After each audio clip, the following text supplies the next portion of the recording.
It's July the 10th, 2013. This is 508, a show about Worcester. A complete disregard for safety right there. Today in the show, you want to walk down Highland Street? Sure. Why not? Today in the show is Brendan Melican. Hey, how are you? Hi, I am Michael Benedetti, wearing my 4th of July vest, even though it's not Independence Day. That was last week.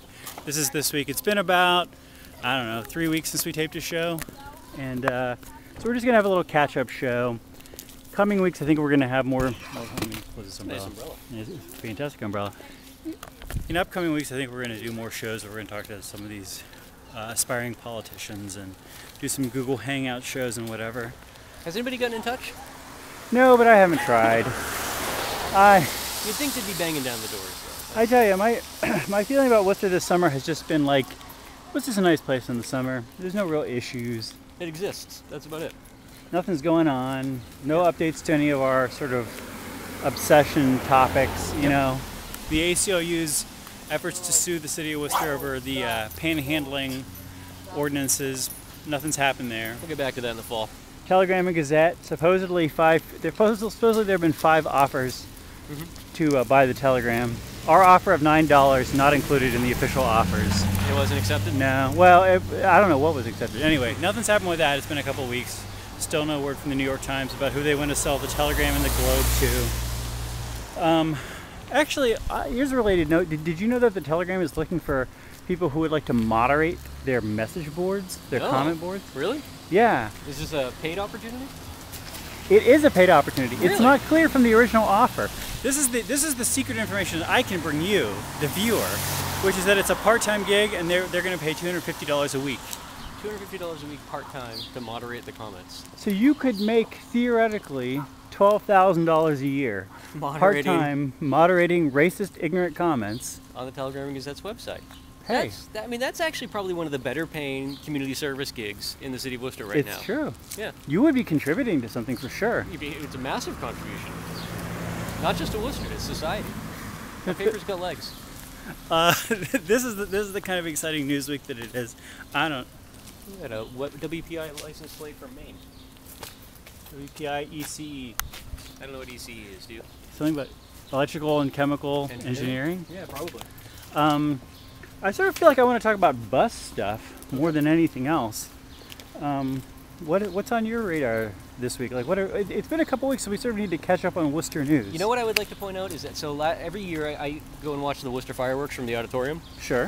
This year we did that, and one, it was lovely not to have tire rubber particles in the air choking you while you're watching those. That was awesome. They're not doing the Summer National Car Festival. Thank you, Thompson Speedway, for taking that off of our hands. But the fireworks were awesome this year. Really? They had really, really nice fireworks. I mean, it seems like every couple of years that it gets to the point where like this is expensive. Maybe we can't do it. Some private donations come in to make it work. I don't know if fireworks technology has changed. If there's been some massive improvements in perchlorate quality or whatnot, but. There was some really cool stuff. There were like little shapes coming up and whatnot. I mean, just the nice like stuff that you see in bigger displays. Worcester had, and that was pretty great to see. That's awesome. Yeah, it was. That's awesome. No idea how it was on Shrewsbury Street because that place is a nightmare on 4th of July. I have no interest in going down there. I've been down there. I from think the it's a fun auditorium, place to go. it's always beautiful. And the fireworks that were coming up from Plumley Village were pretty rad too. I mean, that was the warm-up show coming up out of Plumley Village. Oh, really? This is just kind of like a wildcatter? Yeah, no, it was totally illegal, but it was that they had some really some pretty significant aerial displays going up from the general Plumley Village area. That's awesome. Yeah. That's one nice thing about living in the city is that you sort of have this like ongoing, low-scale Independence Day fireworks show for about a week before and a week after. I love it, and it's always amazing too that it's killing me that there seems to be more and more accepted commentary from legitimate media sources allowing editorial, like talking about how annoying it is and it's just a pain and we leave it to professionals and whatnot. Those people just need to go away.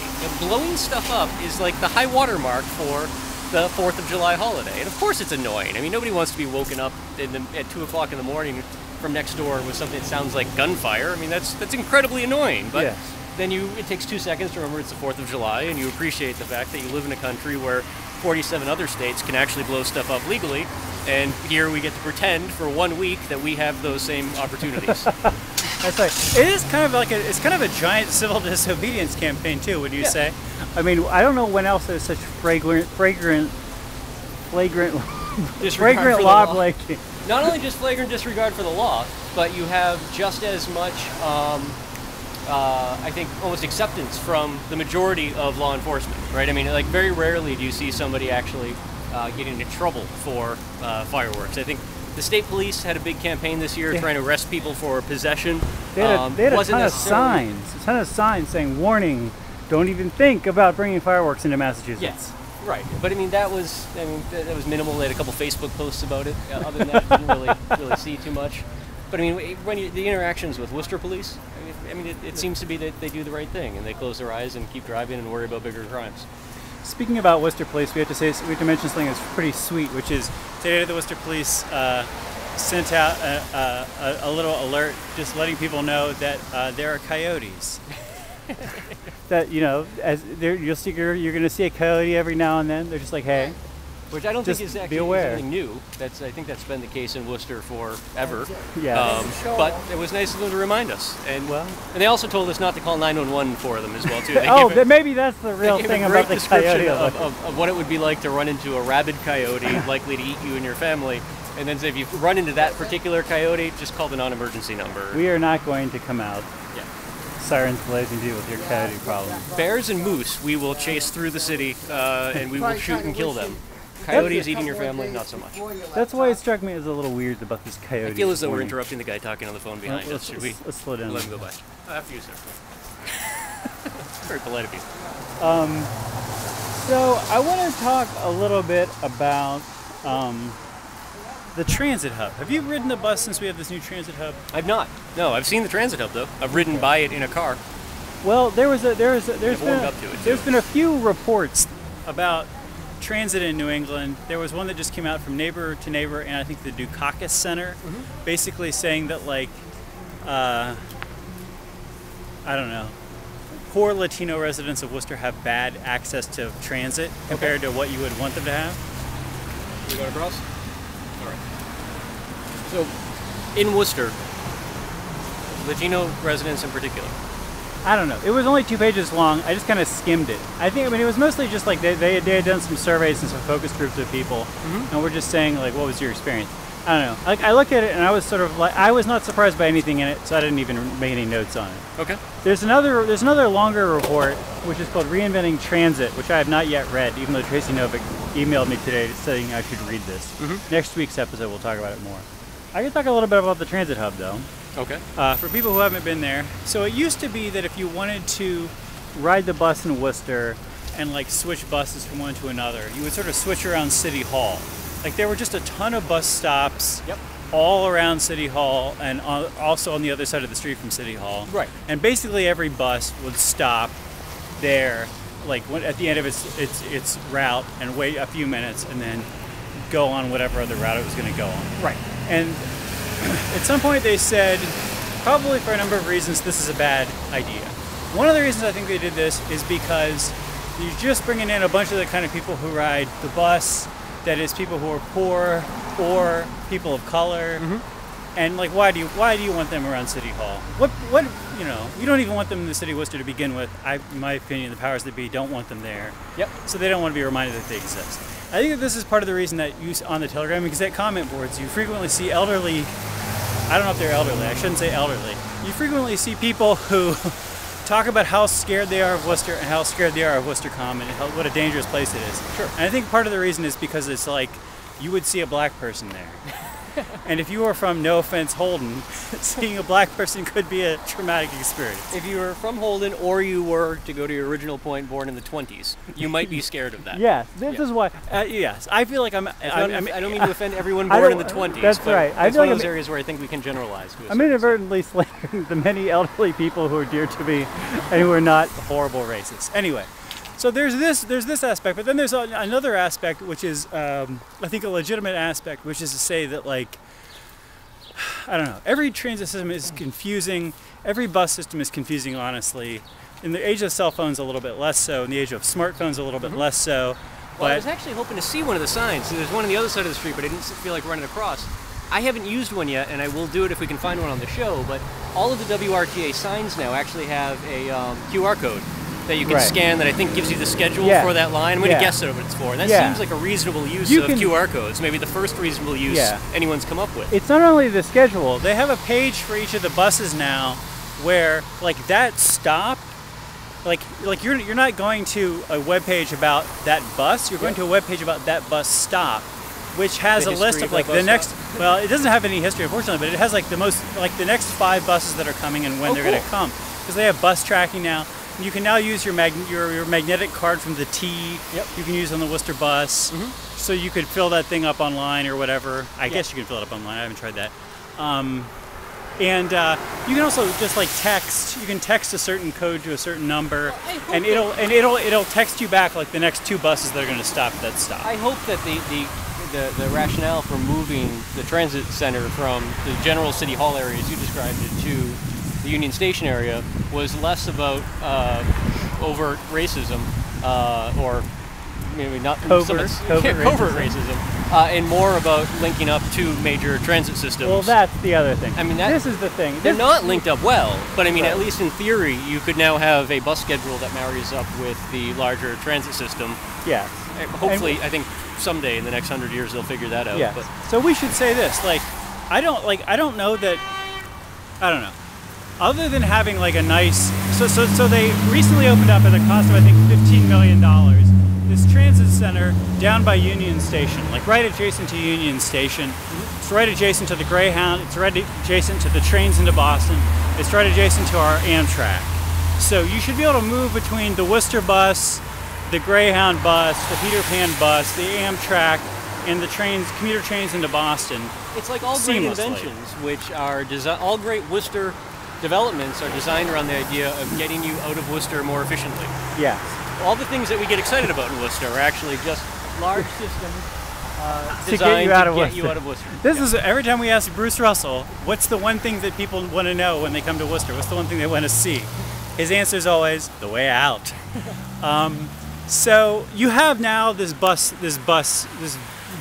transit station, which is basically just like, a concrete plaza. It has a roof. It has some electric signs saying like where are the buses stopping and when are they stopping. There's an indoor space.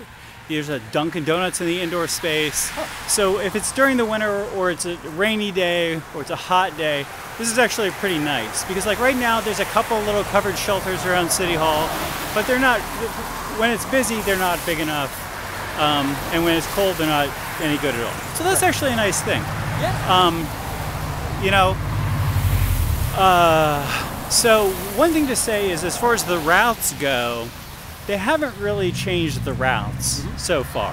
Like every bus does what it used to do. It stops somewhere around City Hall. They've taken down a lot of the signage around there, so they're not committing, at least publicly, to where the bus is going to stop. But every bus like finishes its thing up, they stop at City Hall, and then they drive down the street a little bit to the Union Station. Which, driving is not a big schlep between City Hall and Union Station. On foot, it's a bit of a schlep, especially because the traffic and the traffic signals and everything are kind of confusing. So everything that's leaving the transit plaza, or almost everything at least that's leaving the transit plaza, is like making an extra loop around City Hall. Okay. And everything that's coming in is making a loop around City Hall. So as far as anybody who's traveling by the bus goes, I don't think it really disrupts your trip. Sure. And in fact, some of the buses stop in more convenient places around City Hall than they used to. So I sort of like that. They are planning in August to stop doing that. They have some hearings this week. They're planning to they're planning to go to a thing where the buses actually start and stop at the transit plaza for reals, and they're going to have a continuous free shuttle between City Hall and the transit plaza. Why wouldn't City Hall still just be a stop for most of those buses? For some of them it is. For some of them it is. But for like a lot of them it's not, because it's not super out of the way, but it's just sort of insane amount. It's an insane like extra amount of driving and time Well, it is, but at the same time, like Whatever. I've just noticed as we've been talking, we've walked. If we get up to that next block, we'll have walked by 3 bus stops. Yeah. And just on this one stretch of Highland Street. I don't know that they're all for the same buses. They might not be, but it seems They like are. there are redundancies in areas Well, that. this little section there might be. Well, yeah, but I mean that's the sort of thing that not only slows down the traffic patterns overall leading into the heart of the city, slows down the buses and the people that are on the buses. Sure. Like, why wouldn't you? It seems like an area like City Hall would probably be more deserving of a stop than 100-yard stretch of Highland Street. Sure, and I wouldn't be surprised. Well, the thing is, I mean, think about a theoretical bus that's going from like the Transit Plaza up Highland Street. Right. Like for it to be able to just sort of go via Lincoln Square, for example, is maybe a little easier than for it to have to go up and make a loop around City Hall. Sure. Like I like the idea of all these buses making loops around City Hall, but a lot of them are not full a lot of the time. I don't know. I sort of understand why they're trying to like make a more sane decision and actually commit to this Transit Plaza. Yeah, I mean, it's sort of like one interesting thing is this question of like, do you sort of want to wait around, like, or do you want to have more convenient access to the Greyhound and the train, or do you want to have more convenient access to the stores and offices around City Hall? Sure. You know? Well, and I think that's ultimately the problem that the transit system in the city has, is that it is catering very much to a local. You want to hit one of these signs and see what they'll show people what? No, this thing right here. This is the 3 stops here. So yeah, you scan the little QR code, and what do you get? Oh, it's still scanning apparently. I'm sorry. All right. Google is analyzing my QR code, and so it tells me nothing It didn't in work. English. You're working on it. Yeah, got nothing Let here. me know if, I'm going to do a little PSA for the WRTA. I ride the bus not as much as I used to, but I do ride the bus. As Jim Anchower of The Onion said, nobody ever got laid riding the bus. Yeah. Unfortunately, my experience. What else So do we have here? you can, this is stop 456. This is the number 3 bus. This comes down from Newton Square going downtown. So basically you have this opportunity, I guess you could call them. I hadn't thought about that. But you can definitely text this special code, which is the code for this stop, and it'll text you back like a couple of the buses that are coming in. Or you can go to this website on your phone. You can also use the QR code if you don't want to type that website in. So when I scan this QR code, what it tells me is nothing. No service is scheduled for this stop at this time. That's impossible. What time is it? Huh? Oh, it's 7:30. Yeah. Maybe this bus has stopped. We should already. It's past curfew, Mike. We should already be in bed. Well, And, sorry WRTA for picking that stop at that time. Yeah. Anyway, normally it would tell you. But I think this is what we were just talking about, though. Is that I think that the view of the WRTA is that very much of their transit is their usage is local and it's destination based, right? I mean, you probably see some of their heaviest usage now coming to like the Walmart down off 146. You know, I think it used to be City Hall for some when there was more to do down there. Now it might be for like courthouse traffic and whatnot. And I think that's part of the problem is that we've now kind of pigeonholed ourselves into being viewed as a city whose urban transit system is primarily used by and designed for poor people, which you know that actually might be the case. People who don't have cars or whatever the case may be, but it doesn't need to be the be-all end-all of a transit system, nor should it be. No. And I think that's where you kind of need to have both. You need to have both the local destination-based transit, which I'm sure the WRTA has plenty of metrics to show where people are going. Yeah. Shopping, whatever the case may be. But it also does need to tie into a larger system like the trains, where you could actually get me onto the bus. The only reason I don't take the train is because it's such a nightmare to actually find a train that works, but I have a bus stop right at the end of my street. If you could actually get me on that bus and have me on a train within 15 minutes after arriving down there as opposed to waiting 45 minutes or an hour, you could convert me into being a public transit user, which I once was.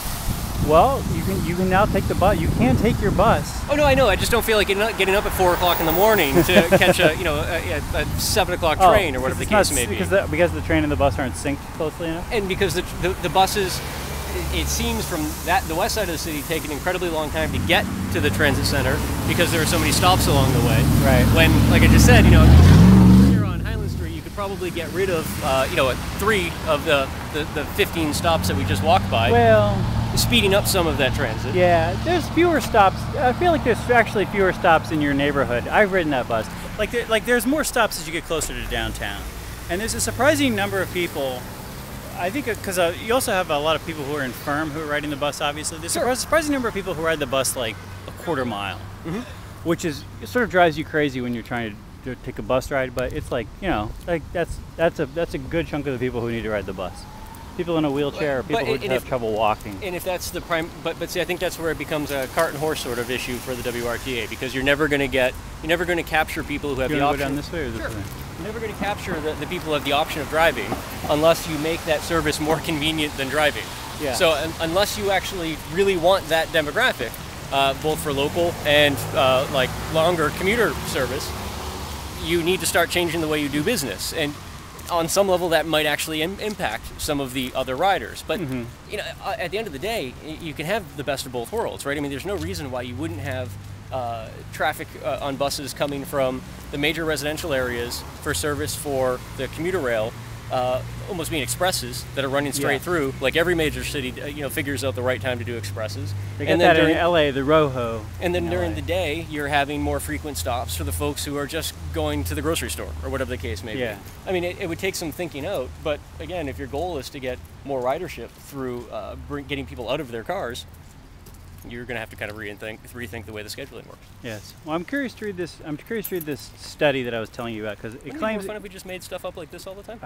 You mean like decide how to reinvent this stuff? Yeah. I'm a little frustrated about these discussions about in transit, in part because I feel like we have no tools to really analyze the problem. Like I know that the people who do the WRTA do all sorts of.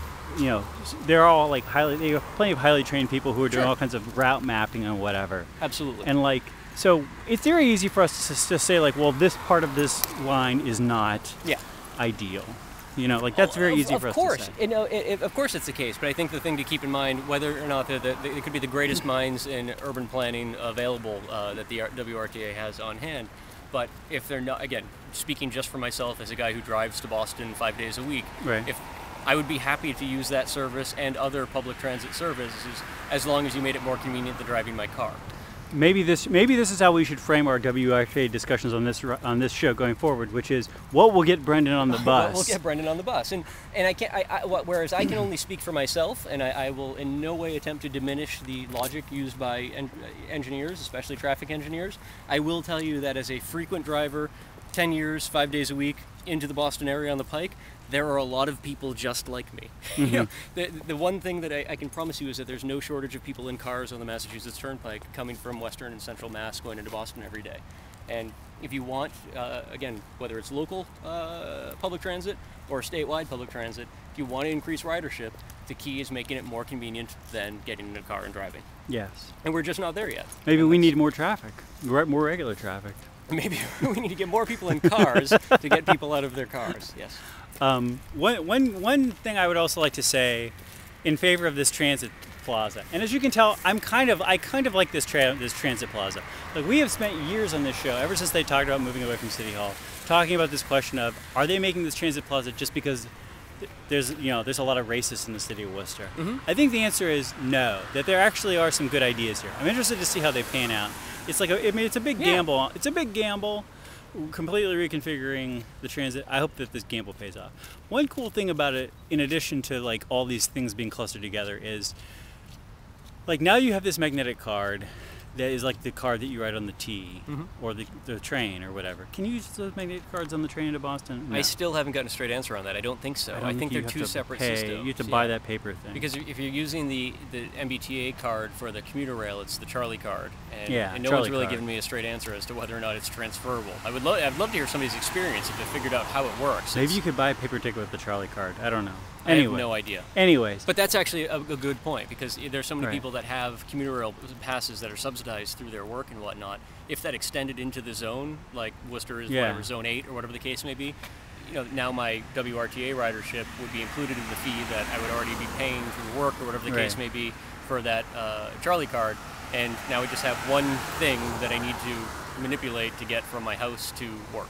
Well, I'll tell you. Currently, it's at least two things. Here's maybe the three. Here's the thing about these cards. These cards are sweet, right?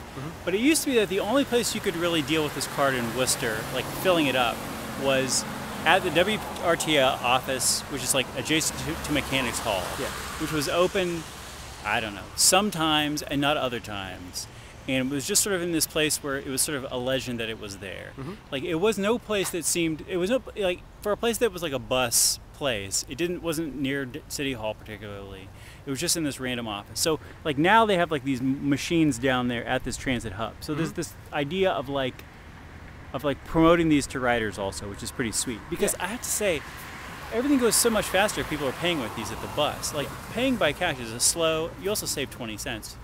As part of our PSA, we should mention, the bus in Worcester is $1.50 per trip, and it is $1.30 if you use the card. And I don't know if there's any transfers. You can buy a day pass for like $3.50, but I don't think they have transfers, which is another aggravating. Even with the magnetic card, I'm pretty sure they don't have transfers. And is there like a monthly that you can use? Like there's monthly in the whole. There's monthly in the whole deal. Yeah. So like honestly, obviously, if you work downtown, probably your employer will, subsidize this somehow. Sure.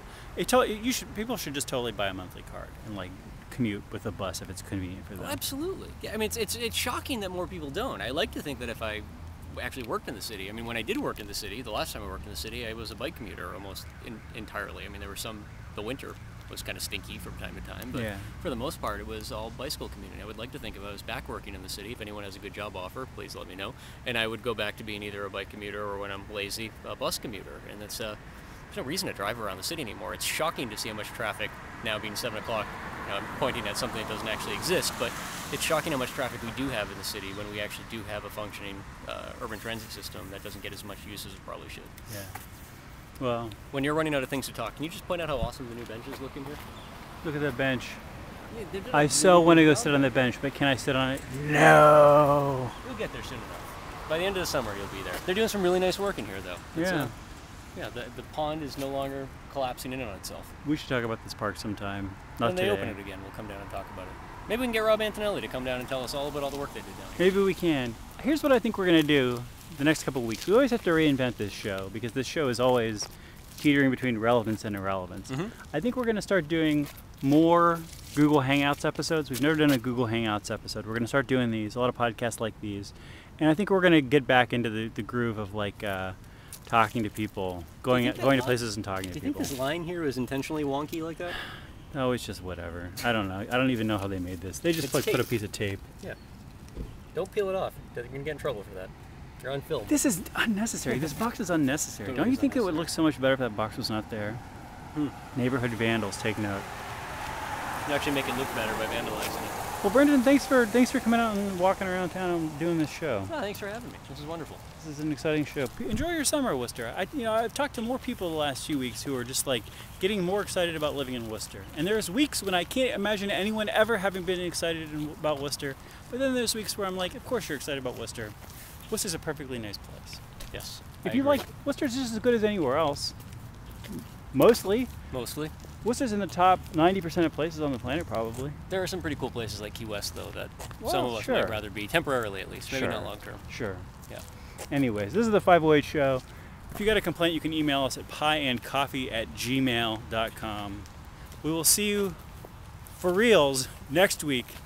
Mike Benedetti, Brendan Melican. Thanks for having me. And the city of Worcester as itself.